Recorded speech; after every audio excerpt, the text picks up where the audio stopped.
Now let's talk through whether you go long or short in the chart example you just saw on the previous page. So this is the chart that you saw on the previous page.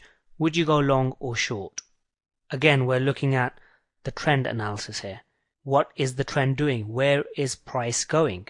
We identify this by looking at the highs and lows, by looking at the overall direction of price. And as you can see here, we have got the highs, as I'm indicating on the chart right now, getting lower.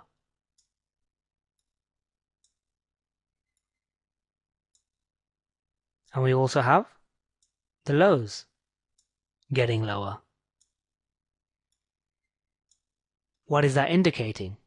Lower highs and lower lows are indicating a downtrend. So in a downtrend, we would be going short. I hope you got that right. If you didn't, you may want to go over the trend analysis section again and make sure you understand what was covered.